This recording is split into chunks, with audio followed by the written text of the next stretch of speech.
Hello friends, তোমরা সবাই কেমন আছো? আমরা কিন্তু অনেক ভালো আছি, কারণ আমাদের ফ্যামিলির একজন কিন্তু দিদি নাম্বার 1 খেলতে গিয়ে উইনার হয়ে এসছে।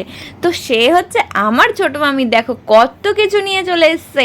তো সেই এপিসোডটা দেখতে গেলে কিন্তু অবশ্যই 5 তারিখে 5টার সময় জি বাংলার শোটা কিন্তু অবশ্যই দেখতে হবে।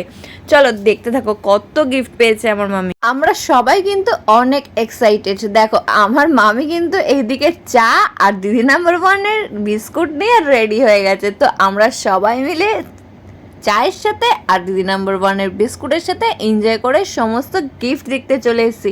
আর তার সাথে সাথে দিদি নাম্বার 1-এর যে একটা কেক পেয়েছিল মামি, সেটা সেলিব্রেট করতে আমরা সবাই মিলে অনেক আনন্দ করতে চলে এসেছি এখানে হইচই করতে।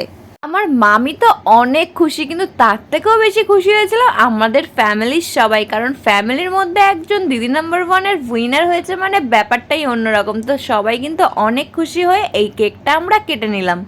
সো কেকটা কিন্তু দারুণ ছিল খেতে। চলো ভিডিওটা এখানেই শেষ করলাম। আর অবশ্যই কিন্তু 5 তারিখে 5টার সময় শোটা দেখে কিন্তু আমাকে অবশ্যই কমেন্ট করে জানিও। চলো একটা ছোট্ট করে লাইক করে দিও। টাটা।